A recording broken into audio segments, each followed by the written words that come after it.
जय मंगलम जय नमः पार्वतीपति शिव हर हर। सद्गुरुनाथ महाराज की।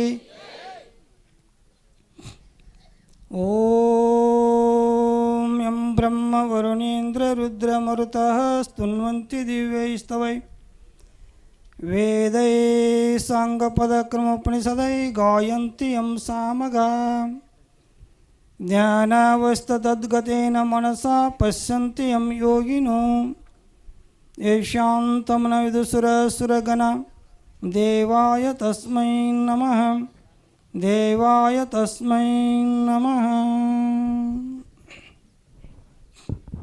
ಪ್ರಾತಸ್ಮರಣೀಯ ಸದ್ಗುರುಗಳನ್ನು ಸದ್ಹೃದಯಾರ ಮಂದಿರದಲ್ಲಿ ಸ್ಥಾಪಿಸಿಕೊಂಡು ಜಗದಾದ ವಂದ್ಯ ಜಗದ್ಗುರು ಅದ್ವೈತ ಸಾರಮ ಚಕ್ರವರ್ತಿ ಸಕಲತ ಉದ್ಧಾರಕರಾದ ಶುದ್ಧಾಡಳಿತೇಶ್ವರ ಚರಣಾರವಿಂದಗಳ ಅನಂತನಂತ ಕೋಟಿ ದಿನಗಳು ಸಲ್ಲಿಸಿ ಯಾವ ಈ ಕ್ಷೇತ್ರದ ಪ್ರಥಮದಲ್ಲಿ ಭಕ್ತರನ್ನು ಉದ್ಧಾರ ಮಾಡಲಿಕ್ಕೆ ಅವತಾರಗೈದಕ್ಕಂಥ ಬಸವರಾಜ ಗೋಪಾಲ ಮಹಾಸ್ವಾಮಿಜರ ಚರಣಾರವಿಂದಗಳ ಭಕ್ತಿ ಪ್ರಾಣ ಸಲ್ಲಿಸಿ ಅದೇ ರೀತಿಯಾಗಿ ನಮ್ಮ ಗೋಕಾಕ್ ತಾಲೂಕಿನ ಪೂಜ್ಯರಾದಂಥವರಲ್ಲಿ ಶರಣಾರ್ಥಿಗಳು ತಿಳಿಸಿ ಅದೇ ರೀತಿಯಾಗಿ ನಮ್ಮ ಎಡಭಾಗ ಕೂತಂಥ ಪೂಜ್ಯರಲ್ಲಿ ವಂದಿಸಿ ಈ ಜ್ಞಾನ ವೇದಿಕೆ ಮೇಲೆ ಅಲಂಕೃತರಾದಂಥ ಶರಣು ಅಧಿಕಾರಿಗಳಲ್ಲಿ ವಂದಿಸಿ ಈ ಪುಣ್ಯಮಯ ಕಾರ್ಯಕ್ರಮದಲ್ಲಿ ಭಾಗಿಯಾಗೋಣ.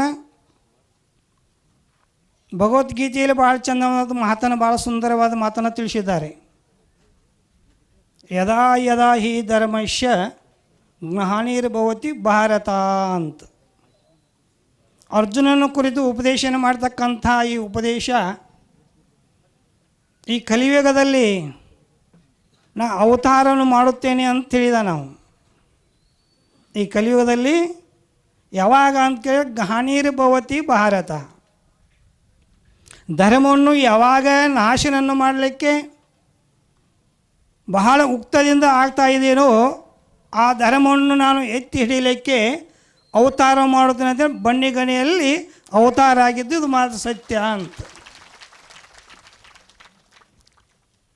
ಯಾಕಂತ ಕೇಳಿದ್ರೆ ನಿಮ್ಗೆಲ್ಲರಿಗೆ ಅನುಭವದ ಒಂದು ಮಾತದ. ನಾವು ಈಗ 16-17 ವರ್ಷ ಅದು ಪ್ರವಚನ ಮಾಡಲಿಕ್ಕೆ ಐತಿ. 14 ವರ್ಷ ಅಭ್ಯಾಸ ಮಾಡಿ ಬಂದು ನಿಮ್ಮ ಮುಂದೆ ಏನಾರು ಹೇಳಬೇಕಾದ್ರೆ ನಾವು ಮೊದಲು 2 ತಾಸು ಅಭ್ಯಾಸ ಮಾಡಿದ್ವು ಅಂದ್ರೆ ಇಲ್ಲಿ ಬೆಳಕ್ಕೆ ಅನುಕೂಲ ಆಗ್ತದೆ.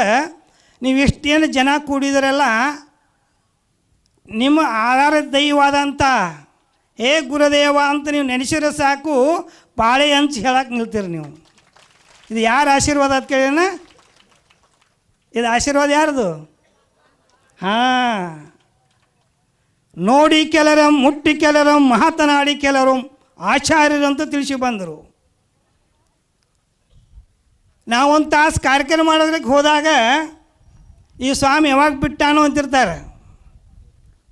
ಆದರೆ ನಿಮ್ಮ ಕಾರ್ಯಕ್ರಮದಾಗ ನಾನು ಮೊದಲೇನು ಒಂದು 2 ಕಾರ್ಯಕ್ರಮ ಪಾಲ್ಗೊಂಡಿದ್ದೇನೆ. ಆ ಪಾಲ್ಗೊಂಡಾಗ ನೀವು ಬೇಕಾದಷ್ಟು ಟೈಮ್ ಆಯಿದ್ರು 4 ತಾಸು ಕೂತಿದ್ದೀರಿ.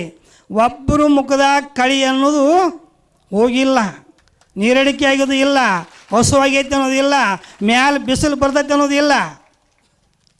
ಎಲ್ಲರೂ ಮುಖದಲ್ಲಿ ಆ ಗುರುನಾಥನ ಕರುಣೆ ಅನ್ನುವಂಥದ್ದು, ಆ ಸದ್ಗುರುನಾಥನ ಆಶೀರ್ವಾದ ಅನ್ನುವಂಥದ್ದು ಸುಮ್ಮನೆ ಬರೋಕ್ಕೆ ಸಾಧ್ಯವಿಲ್ಲ. ಅದು ಸದಾ ಕಾಲದಲ್ಲಿ ನಿಮ್ಮ ಮನಸ್ಸಿನಲ್ಲಿ ಆ ಗುರುದೇವ್ ನೆಲೆಸಿನ ಅಂತೇಳಿ ಆ ಕಳೆ ಬರ್ತದೆ.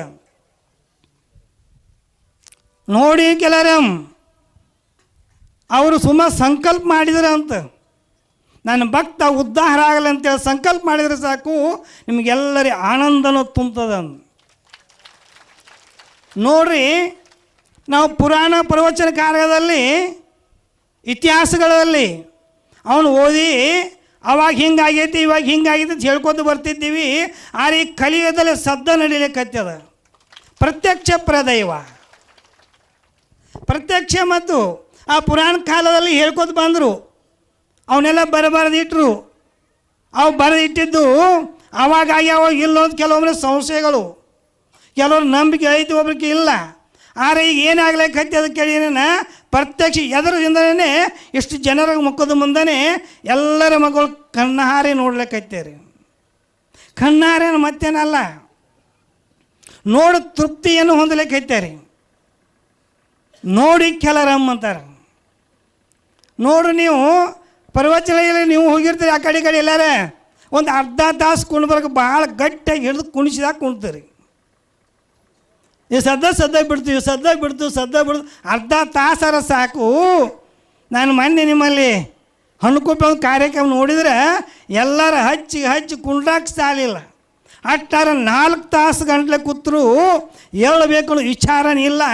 ಗುರುದೇವನ ನೋಡಿದರೆ ಅಮೃತ ಕಳೆ ಅದು ಎಲ್ಲರಲ್ಲಿ ಬರೋಕ್ಕೆ ಸಾಧ್ಯವಿಲ್ಲ ಅಂತ ಸದ್ಗುರು ಸಮರ್ಥರಲ್ಲಿ ಬರ್ತದೆ. ಅದಕ್ಕಾಗಿ ಈ ಕೆಲವು ಹೇಳೋದ್ನ್ಯಾಗ ಓಂ ನಮಃ ಶಿವಾಯ ಅಂದ್ರೆ ಓಂ ನಮಃ ಶಿವಾಯ ಅಂದ್ರೆ ಗಂಟ್ಲ ಹರ್ಕೋತಿರ್ತೀವಿ ನಾವು ಎಲ್ಲಿ ಬೇರೆ ಕಡೆ ಹೋದಲ್ಲಿ. ಇಲ್ಲಿ ಶಬ್ದ ಬತ್ತನ್ನು ಕೂಡ ನೋಡ್ರಿ ನೀವು ಎಲ್ಲರೂ ಜೈಕಾರ ಹಾಕ್ತೀರಿ. ಅದು ಸುಮ್ಮನೆ ಬರ್ತೈತೇನ? ಅದು ಬರೀ ಆಂಡ್ರ ಅನ್ನೋದಿಲ್ಲ, ನೀವು ಆಂಡ್ರಪ್ಪ ಅನ್ನೋದಿಲ್ಲ. ಅನ್ನೋಕ್ಕಿಂತ ಮೊದಲನೇ ಯಾಕೆ ಬರ್ತದೆ ಕೇಳಿರನ ವಿಶ್ವಾಸದಲ್ಲಿ ಪರಮ ಆನಂದವೇ ಪರಬ್ರಹ್ಮ ಅಂತಾರೆ ಅವರು. ಸುಮ್ಮನೆ ಅಂತ ಬರ್ತಾನೆ ಅದು. ಅದಕ್ಕೆ ಬಸವಣ್ಣವರು ಹೇಳ್ಕೋತ ಬರ್ತಾರಲ್ಲ, ಜಾತಿ ಹೀನ ಆದರೆ ಮಣಿಜ್ಯೋತಿ ಹೀನವೇ. ಅದೇನು ಬೆಳಗ್ತಕ್ಕಂಥ ಜ್ಯೋತಿ ಅದಲ್ಲ ಅದು ಹೀನನು. ಬಡವರಿಗೆ ಅದ, ಶ್ರೀಮಂತರಿಗೆ ಅದ, ದಲಿತರಿಗೆ ಅದ, ದುಃಖಿಗಳಿಗಿನ ಅದ ಬೆಳಕ ಕೊಡಲಿಕ್ಕೆ. ಅಂಥ ಬೆಳಕು ಸ್ವರೂಪನಾದಂಥವರು ಆ ಆನಂದವೇ ನಿಮ್ಮದು. ಆ ಬೆಳಕದ ಸ್ವರೂಪನ ಆನಂದನೇ ಅದು ಏನು ಮಾಡ್ತದೆ, ಕೊರತೆ ಮಾಡಿಕೊಡೋದಿಲ್ಲ. ಅಜ್ಞಾನಿ ಏನು ಮಾಡ್ತದೆ, ಕತ್ಲ ಅಂಧಕಾರ ದುಃಖ ಕೊಡ್ತದೆ. ಬೆಳಕು ಏನು ಮಾಡ್ತದೆ ಕೇಳಿ, ಆನಂದಮಯ ಸ್ವರೂಪವಾದಂಥ ಸುಖವನ್ನು ನೆಮ್ಮದಿ ಕೊಡ್ತದಲ್ಲ. ಅಂಥ ನೆಮ್ಮದಿ ಸದ್ಗುರುನಾಥನ ಪಡೆದಾರೆ ಅಂದರೆ ನೀವೇ ಧನ್ಯರು. ಯಾಕಂತ ಕೇಳಿರಿ, ಕಲಿಯುಗದಲ್ಲಿ ಎತ್ತೆತ್ತು ಏನೇನೋ ನೋಡಿ ಮನಸ್ಸ ಹೆಂಗೆಂಗೋ ಆಗ್ಲಿಕ್ಕೆ ಹತ್ಯಾವಲ್ಲ. ಅಂಥದ್ರಲ್ಲಿ ಎಕಡೆಯಿಂದ ಕೂಡಿದಂಥ ಎತ್ತನಕ್ಕೆ ಹೋಗಿಲಿ ನೋಡ್ರಿ. ಈ ಮಾವಿನ ಮರ ಚಿಗುರು ಆತಂದ್ರೆ ಸಾಕು, ಅದನ್ನು ನೋಡಿ ಕೋಗಿಲೆ ಏನು ಮಾಡ್ತದೆ, ಹಾಡಲಿಕ್ಕೆ ಪ್ರಾರಂಭ ಮಾಡ್ತದೆ. ಹಂಗೆ ಕೋಗಿಲೆ ಸ್ವರೂಪನಾದಂಥ ನೀವು ಸದ್ಗುರುನಾಥನ ದರ್ಶನ ಆದರೆ ಸಾಕು, ಪರಿಶನ ಆದರೆ ಸಾಕು, ಸಂಭಾಷಣೆ ಆದರೆ ಸಾಕು, ಆನಂದವೇ ಬ್ರಹ್ಮ. ಮನದಲ್ಲಿ ಆನಂದ ಉಕ್ಕಿ ಹರಿಲಿಕ್ಕತ್ತದ. 5-6 ತಾಸು ಆದ್ರೂ ನಾವು ಎಲ್ಲಿದ್ದೀವಿ ಅನ್ನೋಕ್ಕಿಲ್ಲ. ಎಲ್ಲಿದ್ದೀವೋ ಕೈಲಾಸ ಗಣ್ಣಿ ಮಠದಲ್ಲಿ, ಇಲ್ಲಿದ್ದೀವೋ ಕೈಲಾಸ. ಅದಕ್ಕೆ ಪುಣ್ಯ ಹತ್ತು ಮರೆ ಅಂಥ ಕೈಲಾಸದಲ್ಲಿ ಆನಂದಮಯದಲ್ಲಿ ತೇಲಿ ಓಲಾಡ್ತಕ್ಕಂಥ ಸದ್ಗುರುಗಳ ದರ್ಶನ ಆಗಿರೋ ಸಾಕು, ಅಂಥ ಮಹಾತ್ಮರ ದರ್ಶನ ಆಗಿರೋ ಸಾಕು, ನಮ್ಮ ಜೀವನ ಪಾವನ ಆಗ್ತದೆ. ಇನ್ನೂ ಮುಂದೆ ಮಹಾತ್ಮರ ಆಡಿದ್ದಾರೆ. ಅದಕ್ಕಾಗಿ ಅವ್ರಿಗೆ ವೇಳೆ ಕೊಡ್ತಕ್ಕಂಥ ನಮ್ಮ ಕೊಟ್ಟಂಥ ಸಮಯದಲ್ಲಿ ಈ 2 ಮಾತುಗಳು ಸದ್ಗುರು ಚರಣ ಅರ್ಪಿಸಿ ನನಗೆ ವಾಣಿರಾಮ್. ಓಂ ತತ್ಸತ್.